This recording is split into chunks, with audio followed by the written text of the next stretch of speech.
दोस्तों, दुनिया भले ही साइंस में काफ़ी तरक्की कर चुकी है, लेकिन आज भी हमारे समाज में कुछ लोग ऐसे हैं कि जब उन्हें कोई प्रॉब्लम होती है तो वो डॉक्टर के पास ना जाकर के किसी तांत्रिक बाबा के पास चले जाते हैं और आगे चल करके उन्हें कुछ ऐसी परेशानियों का सामना करना पड़ जाता है जो शायद उनके सोच से ही परे हो जाती है। दरअसल आज की भी कहानी में सेम कुछ ऐसी होता है जिसकी वजह से दो लोग हमेशा के लिए इस दुनिया को ही छोड़कर चले जाते हैं। नमस्कार, आदाब, मैं हसमुद्दीन और आप देख रहे हैं सफर क्राइम तक। दोस्तों, आज की जो सच्ची घटना मैं आपको सुनाने वाला हूं, दरअसल ये घटना है राजस्थान प्रदेश की। राजस्थान का एक जिला पड़ता है उदयपुर और इसी उदयपुर का एक थाना पड़ता है गोगुंदा। बात कर रहा हूं मैं 16 नवंबर 2022 की दोपहर के वक्त।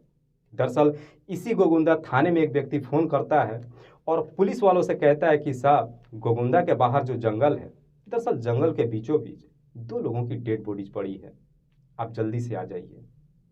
हालांकि पुलिस को जैसे ही सूचना मिलती है, पुलिस फौरन अपने टीम के साथ जब घटनास्थल पर पहुंचती है तो देखती है कि जो डेड बॉडीज पड़ा है उसमें एक पुरुष है और एक महिला। पुरुष जिसकी उम्र लगभग 30 साल के आसपास है और महिला की उम्र 28 साल के लगभग। लेकिन दोनों की डेड बॉडीज में सबसे ज्यादा चौंकाने वाली बात यह थी कि दोनों की ही डेड बॉडी बिना कपड़ों में पड़ी हुई थी। इस पोजीशन में थे जिसे देख करके अंदाजा लगाया जा रहा था कि शायद ये दोनों एक दूसरे के साथ रिलेशन बना रहे थे। तभी उसी वक्त ही इनके शरीर पे किसी ने काफी मात्रा में फेविकोल डाल दिया था। हालांकि उन दोनों के शरीर पे किसी तेजधार हथियार चलाने के कई जगहों पे जख्मों के निशान भी दिखाई देता है, लेकिन उन दोनों का चेहरा काफी साफ दिखाई दे रहा था। वहां पे जितने लोग मौजूद थे, पुलिस उन तमाम लोगों से दोनों डेड बॉडीज के बारे में पूछताछ करती है, पर कोई भी व्यक्ति दोनों ही डेड बॉडीज का शिनाख्त नहीं कर पाता है। इसीलिए पुलिस सबसे पहले दोनों ही डेड बॉडीज को अपने कब्जे में लेने के बाद पोस्टमार्टम के लिए भेज देती है और फिर अज्ञात अपराधियों के विरोध में हत्या का मुकदमा दर्ज करके इस केस की जांच पड़ताल शुरू कर देती है। लेकिन पुलिस के लिए सबसे ज्यादा प्रॉब्लम अब यह हो जाती है कि जब तक मरने वाले दोनों ही डेड बॉडीज का शिनाख्त नहीं हो जाता, पुलिस इस केस में एक कदम आगे नहीं बढ़ सकती थी। इसीलिए पुलिस अब इस केस को सुलझाने के लिए सबसे पहले एक टीम का गठन करती है और फिर पुलिस अब आसपास के गांव में जाकर के लगभग 200 लोगों से पूछताछ करती है। इस प्रक्रिया में लगभग एक दिन का समय भी गुजर जाता है, लेकिन पुलिस के हाथ कुछ नहीं मिल पाता है। और जैसे ही एक दिन का और समय गुजर जाता है, आखिरकार अगले दिन 17 नवंबर 2022 को एक महिला थाने में जाती है और पुलिस वालों से कहती है कि साहब, मेरा नाम आरती है और जो आप लोगों का डेड बॉडीज मिला है, जो उसमें से पुरुष का डेड बॉडीज है, दरअसल वो मेरा पति है जिसका नाम है राहुल मीना। आरती जब उस डेड बॉडीज की शिनाख्त कर लेती, उसके बाद से पुलिस अब आरती से उस महिला के भी डेड बॉडीज के बारे में पूछती है।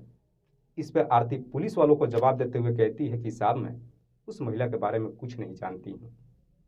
हालांकि आरती जब अपने पति की डेड बॉडी की जब पहचान कर लेती है, उसके बाद से पुलिस अब आरती से सवाल करती है कि क्या तुम्हें मालूम है कि तुम्हारे पति की हत्या कौन कर सकता है। इस पर आरती पुलिस वालों को जवाब देते हुए कहती है कि साहब, मेरे पति एक सरकारी टीचर थे। दरअसल हम दोनों के बीच में जो रिश्ता था पिछले कुछ सालों से ठीक नहीं चल रहा था और आए दिन हर रोज छोटी मोटी बातों को लेकर झगड़े तकरार हो रहा था। इसीलिए मेरे पति अक्सर अपनी परेशानियों को लेकर के एक तांत्रिक बाबा के पास जाते थे जिसका नाम है भालेश कुमार। भालेश जो भादवी गुना में रहता है। आरती पुलिस वालों से कहती है कि साहब, 15 नवंबर 2022 को मेरे पति तांत्रिक बाबा के ही पास गए थे, लेकिन उसके बाद कभी घर वापस नहीं आए और आखिरकार 2 दिनों बाद मुझे मालूम चला कि मेरे पति की हत्या हो गई है।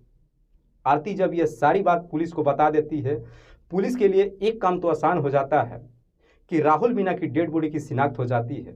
उसके बाद से पुलिस अब उस महिला की डेड बॉडी के बारे में पता लगाने लगती है और आखिरकार जैसे ही 24 घंटे का समय गुजरता है, अगले दिन फिर से एक व्यक्ति थाने में जाता है और पुलिस वालों से कहता है कि साहब, जिस महिला की डेड बॉडीज आप लोगों को मिला है, दरअसल वो मेरी पत्नी है जिसका नाम है सोनू कंवर।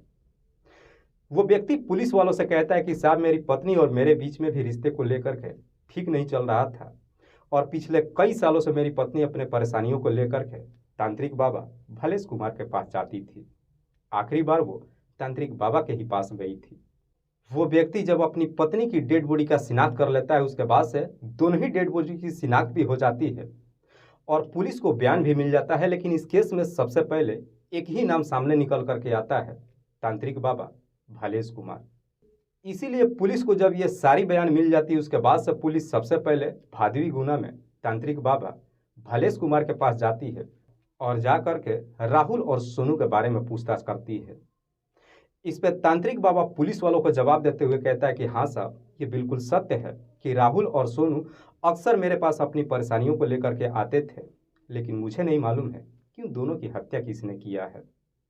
हालांकि पुलिस तांत्रिक बाबा भालेश से और भी कई तरह का सवाल करती है, लेकिन तांत्रिक बाबा भालेश पुलिस के सवालों का बड़ी बेबाकी से जवाब दे रहा था। हालांकि जो वो जवाब दे रहा था उससे पुलिस को तांत्रिक बाबा के ऊपर शक तो चला जाता है, लेकिन पुलिस शक के आधार पर उसे गिरफ्तार नहीं कर सकती थी। इसीलिए पुलिस मजबूर होकर के तांत्रिक बाबा को छोड़ देती है। लेकिन अब तांत्रिक बाबा भालेश कुमार के बारे में पता लगाने लगती है। दरअसल जिस भादवी गुना में तांत्रिक बाबा अपना मंत्रिमंडल चला रहा था, वहां के आसपास के लोगों से पुलिस अब तांत्रिक बाबा के बारे में पूछताछ करना शुरू कर देती है। हालांकि इस पूछताछ में पुलिस को एक ऐसा दुकानदार मिल जाता है जो पुलिस वालों को जवाब देते हुए कहता है कि साहब, मुझे ये तो नहीं मालूम है कि उन दोनों की हत्या किसने किया है, पर इतना मैं जानता हूं कि कुछ दिन पहले तांत्रिक बाबा मेरे दुकान पर आए थे और मेरे दुकान से लगभग 50 पॉकेट फेविकोल खरीद करके ले गए थे। दुकानदार जब फेविकोल का नाम लेता है, उसके बाद से पुलिस भी अब सोच में पड़ जाती है कि आखिरकार तांत्रिक बाबा भालेश कुमार इतनी सारी फेविकोल को क्या करेगा। दरअसल पुलिस को अब कहीं ना कहीं पूरा कंफर्म हो जाता है कि जो राहुल और सोनू के डेड बॉडी से फेविकोल मिला था वो तांत्रिक बाबा ने ही डाला होगा। पुलिस को जैसे ही दुकानदार इस तरह की बयान दे देता है, उसके बाद से पुलिस इसी के आधार पर तांत्रिक बाबा को गिरफ्तार कर लेती है और जब तांत्रिक बाबा को थाने में लेकर के जाती है, जब उससे पूछताछ करती है, तो इस बार भी बाबा भालेश कुमार पुलिस वालों के सवालों का बड़ी बेबाकी से जवाब दे रहा था, जिससे पुलिस को पूरा यकीन हो जाता है कि बाबा इतनी आसानी से नहीं मानने वाला है। इसीलिए पुलिस अब तांत्रिक बाबा के साथ सख्ती से पेश आती है और पुलिस जैसे ही अपनी थोड़ी सी सख्ती दिखानी शुरू करती है, आखिरकार तांत्रिक बाबा भालेश भी मजबूर होकर के अपनी सच्चाई कबूल कर लेता है और पुलिस वालों को जवाब देते हुए कहता है कि हाँ साहब, उन दोनों की हत्या मैंने ही किया है। लेकिन तांत्रिक बाबा जब इस हत्या के पीछे की पूरी कहानी बताता है, तो एक ऐसी सच्चाई सामने निकल करके आती है जिसे सुनने के बाद लोगों के अंदर भी गुस्सा फूट फूट करके बाहर निकलने लगता है। दरअसल इस कहानी की शुरुआत होती है घटना से करीब 2 साल पहले। राहुल मीना का अपनी पत्नी आरती के साथ रिश्ते कुछ ठीक नहीं चल रहे थे। आए दिन हर रोज छोटी मोटी बातों को लेकर झगड़े तकरार हो रहे थे। इसीलिए राहुल तंग आकर के अपने परेशानियों को लेकर के तांत्रिक बाबा भालेश कुमार के पास जाता है। हालांकि तांत्रिक बाबा भालेश कुमार भी उसे पूरी आश्वासन देता है कि मैं तुम्हारी सारी परेशानियों को दूर ही नहीं करूंगा, बल्कि जो तुम्हारे पति और पत्नी के बीच में रिश्ता है उसे भी दुरुस्त कर दूंगा। इसीलिए अब राहुल अक्सर उस तांत्रिक बाबा के पास आना जाना शुरू कर देता है। इधर सेम यही हालत सोनू कंवर की भी होती है। सोनू कंवर का भी अपने पति के साथ रिश्ते कुछ ठीक नहीं चल रहा था, इसीलिए सोनू भी अक्सर उसी बाबा के पास जाने लगती है।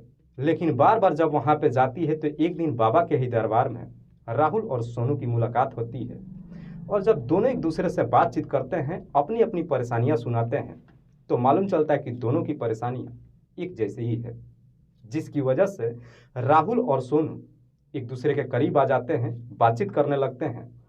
सिलसिला दोस्ती से शुरू होता है और आगे चल करके राहुल और सोनू के बीच में प्रेम प्रसंग शुरू हो जाता है और दोनों के बीच में जैसे ही प्रेम प्रसंग शुरू होता है, आखिरकार वो भी समय आता है जब ये दोनों मान मर्यादा की सारी सीमाएं तोड़ देते हैं और फिर इनका समय भी बेहतर तरीके से गुजर होने लगता है। हालांकि दोनों के बीच में जब इस तरह का रिश्ता कायम होता है, इस बात की जानकारी दोनों के ही परिवार वालों को मालूम नहीं चलता है और जैसे ही लगभग 2 साल का समय गुजरता है, एक दिन सोनू जब बाबा के पास जाती है तो बड़ी खुश होकर के बाबा से कहती है कि बाबा, मुझे आपके पास आने से मेरी सारी परेशानियां दूर हो गई है।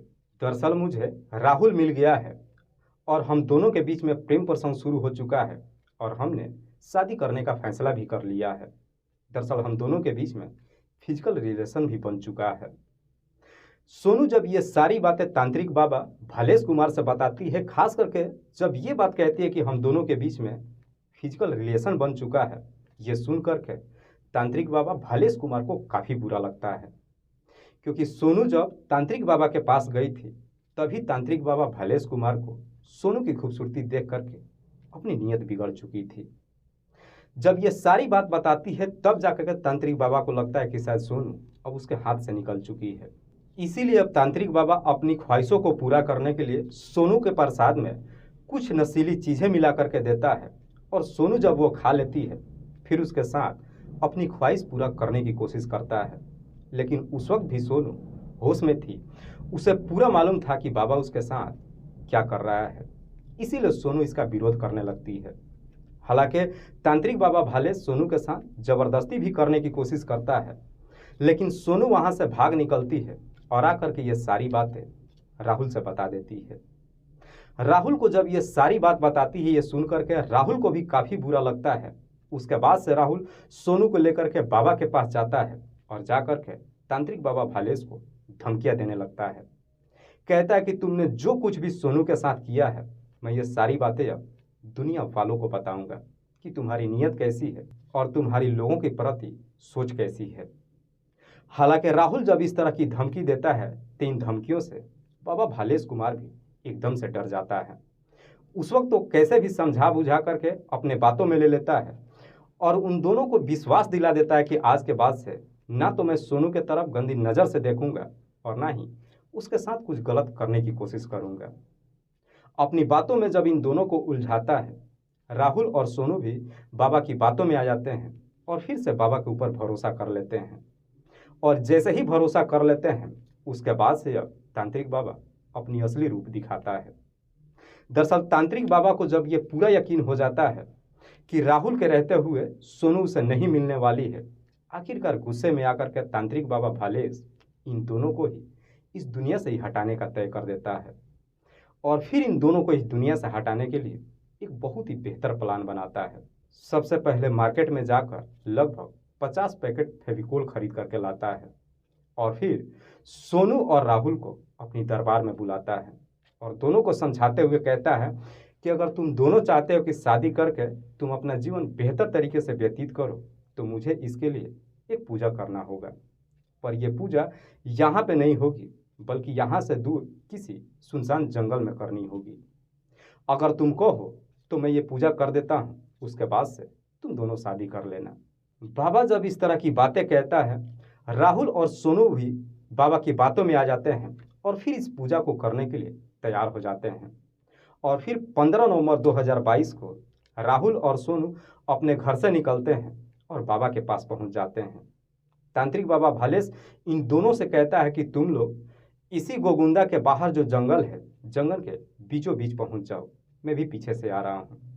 होता भी बिल्कुल वैसे ही है। जब ये दोनों जंगल में पहुंच जाते हैं, बाबा भी अपनी कमंडल लेकर के जंगल में चला जाता है और वहां पे पहुंचने के बाद इन दोनों से कहता है कि सबसे पहले तुम दोनों अपने शरीर के कपड़े उतार दो और मेरे सामने ही फिजिकल रिलेशन में आओ। उसी वक्त ही मैं अपनी पूजा की प्रक्रिया शुरू करूंगा। बाबा जैसे जैसे कहता है ये दोनों वैसे वैसे करने लगते हैं और जैसे ही दोनों एक दूसरे में लिप्त हो जाते हैं उसके बाद से फौरन बाबा अपने कमंडल से वो फेविकोल निकालता है और इन दोनों के शरीर पे उड़ेल देता है। हालांकि फेविकोल जब इन दोनों के शरीर पे डालता है, ये दोनों अपने आप को बचाने की कोशिश तो करते हैं, लेकिन तब तक दोनों का ही शरीर एक दूसरे के साथ चिपक जाता है। उसके बाद से बाबा अपने पास से एक तेजधार हथियार निकालता है और दोनों के शरीर पे एक पर एक कई सारे वार कर देता है, जिसकी वजह से दोनों की घटनास्थल पे ही मौत हो जाती है। उसके बाद से बाबा बड़े ही आराम से अपने दरबार में वापस आ जाता है। वाकई में तांत्रिक बाबा भालेश जब ये पूरी कहानी पुलिस को बताता है, उसके बाद से पुलिस अब उसे गिरफ्तार करने के बाद जिला अदालत में पेश करती है, जहां से बाबा को जेल भेज दिया जाता है। दोस्तों, इस पूरी घटना के बारे में आप क्या सोचते हैं? आप अपनी राय हमें कमेंट बॉक्स में जरूर दीजिएगा।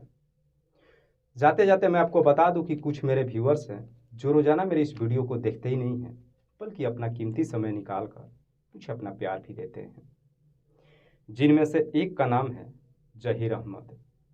जहीर अहमद जो बरेली उत्तर प्रदेश के रहने वाले हैं। दूसरे मेरे व्यूअर हैं सैफ अली। सैफ अली जो जिला सुपौल बिहार प्रदेश के रहने वाले हैं। तीसरे मेरे व्यूअर हैं परमजीत पम्मा। परमजीत पम्मा जो जालंधर शहर के रहने वाले हैं। चौथे मेरे व्यूअर हैं सलीम मलिक। सलीम मलिक जो गांव कंगरा जिला बुलंदशहर उत्तर प्रदेश के रहने वाले हैं। लास्ट जो मेरे व्यूअर हैं उनका नाम है राहुल राघव। राहुल राघव जो गांव धतूरी जिला बुलंदशहर उत्तर प्रदेश के रहने वाले हैं। मैं तमाम व्यूअर्स को तहे दिल से शुक्रिया अदा करता हूं। कल फिर मिलते हैं एक और नई सच्ची घटना के साथ। तब तक के लिए जय हिंद, जय भारत।